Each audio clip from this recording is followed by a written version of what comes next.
నమస్తే అండి, నేను రజాక్. అశోక్ గారు మీకు తెలుసు కదా, మీలో చాలా మందికి తెలిసే ఉంటుంది. ఆయన బిగ్ టీవీలో చేస్తూ ఉంటారు. సో ఆయన వచ్చేసి ఇటీవల ఒక వీడియో చేయడం అయితే జరిగిందనమాట. అశోక్ గారు వచ్చేసి ఇటీవల ఒక వీడియో చేయడం అయితే జరిగిందనమాట. సో ఆ వీడియో ఉద్దేశం ఏంటంటే, ఎవరో ప్రభాకర్ కొడుకు అంట. ఆ ప్రభాకర్ కొడుకు వచ్చేసి సోషల్ మీడియాలో ఇష్టం వచ్చినట్టు ఒక పాటను రిలీజ్ చేశాడు ఈ వ్యక్తి, ప్రభాకర్ కొడుకు. మరి ఇతని పేరు ఏదో చంద్రహాస్ అంట. ఇతను మొన్న అతని సినిమాకి సంబంధించి ఒక ప్రీ రిలీజ్ ఈవెంట్లో, తన సినిమా ప్రీ రిలీజ్ ఈవెంట్, ఆ సినిమా టైటిల్ కూడా నాకు తెలియదులేండి. ఇలాంటి పనికిమాలిన సినిమాలు నేను చూసి చేయను అసలుకి, మన టైం వేస్ట్ అనమాట.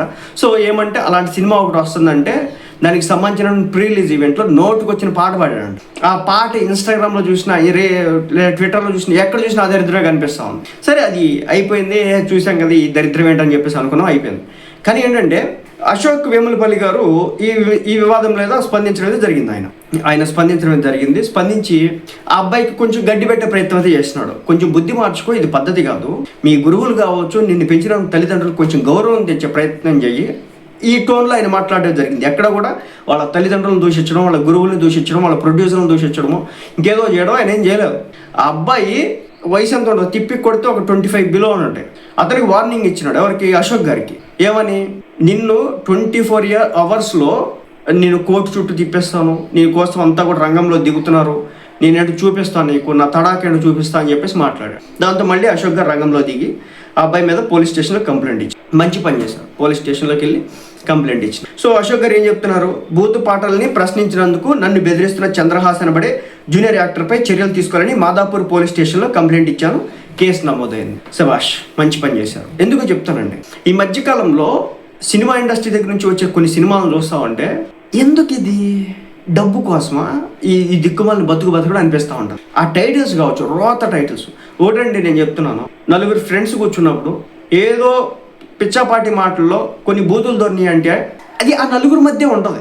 కానీ వీళ్ళు వాగే పిచ్చి వాగుడు ఏదైతే ఉంటుందో, ఈ మీడియాలో సినిమా టైటిల్స్లో వాడేటటువంటి పిచ్చి వాగుడు ఏదైతే ఉంటుందో, అది చిన్న పెద్ద, ఆడ మగ, ముసలి పిల్ల, ఏ సంబంధం ఉండదండి. అంటే 6 సంవత్సరాల వయసు దగ్గర నుంచి 90 సంవత్సరాల వయసు వరకు ప్రతి ఒక్కరు కూడా చూడడానికి అవకాశం అయితే ఉంది. వాళ్ళ ఇష్టం లేకపోతే కానీ, ఇష్టం లేకుండా. ఇప్పుడు నలుగురు మాట్లాడుకుంటా ఉన్నారు, బయట వ్యక్తి వచ్చి దూరం వీళ్ళు నలుగురు ఏం మాట్లాడుకుంటున్నారు అని చెప్పేసి అర్థమవుతుంది కదా.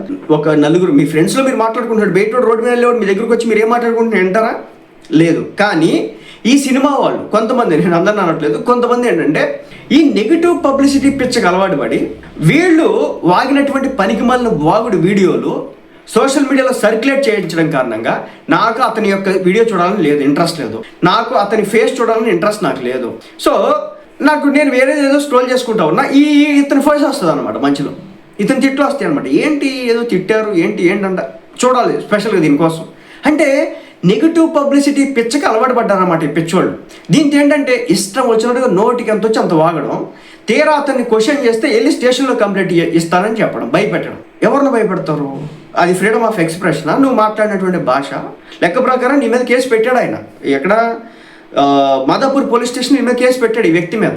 ఆయన ఏమన్నా మీ తల్లిదండ్రులు దుర్భాషలాడినాడా, నేను దుర్భాషలాడినాడా, ఇష్టం వచ్చినట్టు నువ్వు ఉపయోగించిన పదాల్లో ఏమన్నా ఒక 1% పదాలైనా ఉపయోగించినాడా? ఆ పాట ఏంటి, ఆ రోత ఏంటి, ఆ దరిద్రం ఏంటి? రోడ్డు మీద అంటే గ్రామీణ ప్రాంతాల్లో పొలం పని చేసేటటువంటి వ్యక్తి కూడా ఇలాంటి భాష మాట్లాడడానికి 1-2 సార్లు ఆలోచిస్తాడు బయట వ్యక్తుల విషయంలో. నువ్వు స్టేజ్ ఎక్కేసి మైక్ పట్టుకొని నోటుకు వచ్చినట్టు అడ్డగోలుగా వాగుతున్నటువంటి పరిస్థితి. అదేమంటే నేను ఏం మాట్లాడతాను, నాకు స్పృహ లేదా, నాకు తెలియదా అని చెప్పేసి మళ్ళీ సర్దుబాట్లు. ఇలా ఉందండి వాళ్ళ తంతు. కొంతమంది సినిమా వాళ్ళకి సంబంధించి చిన్న సినిమాలను వస్తారండి, దాన్ని కాంట్రవర్సీ చేయాలా, హైలైట్ చేసుకోవాలా, దానికోసం అని చెప్పేసి మీడియాకి వెళ్ళి ఇంటర్వ్యూలు ఇవ్వడం అవి కాదనమాట.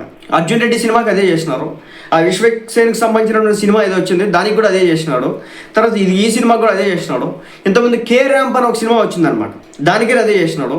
సో ఈ మధ్యకాలంలో సినిమాల్లో బూతులు భయంకరంగా ఎక్కువ అవుతున్నాయి. మీరు అనవచ్చు మళ్ళీ, నీకు బూతులు మాట్లాడడం రాదా, నాకు బూతులు మాట్లాడడం, అందరికీ బూతులు మాట్లాడడం వచ్చి ఉండొచ్చు, కాదనట్లేదు.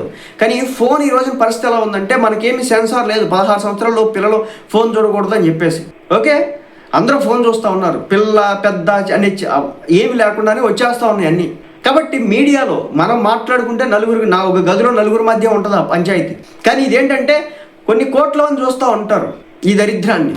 కాబట్టి నోరు అదుపులో పెట్టుకొని మాట్లాడాలి. రామ్ చరణ్ ఒక మాట అంటాడు, మన దగ్గర టాలెంట్ తక్కువైనా పర్లేదు, యాటిట్యూడ్ ప్రాబ్లం అయితే కనుక వీళ్ళని తొందరగా సర్దుకోవాల్సి వచ్చిందని చెప్పేసి. మన కుర్రాడి పేరే యాటిట్యూడ్ స్టార్ అంట.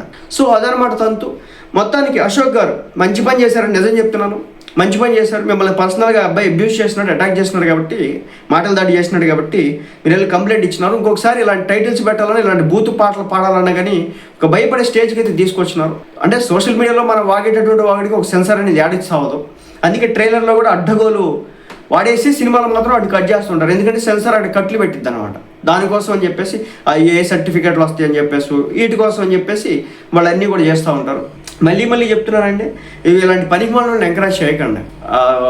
అర్జున్ రెడ్డి సినిమాతో వచ్చినటువంటి ఆ విజయ్ దేవరకొండ ఎంతకాలం సర్వైవ్ అయ్యగలిగినాడు? ఏముంది ఈరోజు పరిస్థితి అని చెప్పండి. ఒక అల్లు అర్జున్ గారిని తీసుకోండి, ఏనాడు కూడా అలాంటి భూత పదాలు వాడ్డు. ఒక రామ్ చరణ్ గారిని తీసుకోండి, వాడ్డు. ఒక మన మహేష్ బాబు గారిని తీసుకోండి, మాట్లాడాలండి. ఒక ప్రభాస్ గారిని తీసుకోండి, వీళ్ళు ఎవరూ లేరు. ఒక టాప్ స్టార్స్గా ఉన్నటువంటి ఏ వ్యక్తి కూడా ఇలాంటిది మాట్లాడలేదు. కానీ మీరు చూడండి, ఇలాంటి భాష ఉపయోగించేటువంటి విజయ్ దేవరకొండ పరిస్థితి అండి, విశ్వక్సేన్ పరిస్థితి అండి. ఇలాంటి టోన్లోనే వెళ్ళేటటువంటి బ్యాచ్ ఇది. ఒక విశ్వక్సేన్ కావచ్చు, ఒక విజయ్ దేవరకొండ కావచ్చు, తెలియదు. కానీ మీరు ఇక్కడ చూడండి, వీళ్ళతో కంపేర్ చేస్తాను. మన అడవి శేషన్ చెప్పేసి ఒక ఆయన ఉంటాడు, అద్భుతమైన సినిమాలు చేస్తూ ఉంటాడు. సినిమా వచ్చినప్పుడు కనిపిస్తాడు, సినిమా బయటికి వెళ్ళిపోయిన తర్వాత కంటికి కూడా కనిపించాడు. ఆ మనిషి సినిమాలు చూడండి, ఎందుకు ఎంకరేజ్ చేస్తూ ఉన్నారు? అసలు సినిమా వస్తే ఎందుకు సినిమా థియేటర్కి వెళ్ళాలని చెప్పి చూస్తూ ఉన్నారు. సినిమాలో దమ్ము ఉంటుంది, సినిమాలో కంటెంట్ ఉంటుంది. సినిమాలో వెళ్ళాం 300 పెట్టి టికెట్ తీసుకున్నట్టే దానికి తగ్గ ఎంటర్టైన్మెంట్ ఇస్తాడు ఆ మనిషి. అంతేగాని దాన్ని ఎవడో ట్రోల్ చేయాలి, దాన్ని ఎవడో మీమ్ చేయాలా, నా గురించి 10 మంది మాట్లాడుకోవాలంటే నేను తిట్టే విధంగా చేయించుకోవాలా, ఈ దరిద్రం నాకు అర్థం కావట్లా. ఈ ఫ్రీ పబ్లిసిటీ మీరు అనుకోవచ్చు, షార్ట్ టర్మ్లో ఏదో మేము మాట్లాడేసాం, దాన్ని బాగా వైరల్ చేసేసినా, బాగా తిప్పేసినారంటే మీ మీద ఇలువ పెరగదు, గౌరవం పెరగదు, మీ తల్లిదండ్రులకు కూడా ఇలువ తగ్గించిన వాళ్ళు అవుతారు మీరు. ఆయన చెప్పింది ఆ మాటే పాపం. ఆ చెప్పినందుకు కానీ ఆయన్ని తిట్టినటువంటి పరిస్థితి ఈ కుర్రోడు. సో మొత్తానికైతే సినిమా పబ్లిసిటీ కోసం బరి తెగించి పబ్లిక్ స్టేజ్పై బూతు పాట పాడినటువంటి చంద్రహాస్ అనబడే జూనియర్ ఆర్టిస్ట్పై కేసు పెట్టిన వీడియోపై తెలంగాణ పోలీసులు స్పందించడం జరిగిందంట. నిజంగా చెప్తున్నా, hats off to Telangana police. So Telangana police స్పందించినందుకు ప్రత్యేక ధన్యవాదాలు. దీనికి సంబంధించి తెలంగాణ పోలీస్ రియాక్ట్ అయినారు. Dear citizen, the matter has been take in note of requesting Hyderabad city police CP Hyderabad city to kindly look in to this incident and take necessary action అని చెప్పేసి డైరెక్ట్గా వాళ్ళకి సంబంధించి రంగంలోకి దిగడం అయితే జరిగిందనమాట.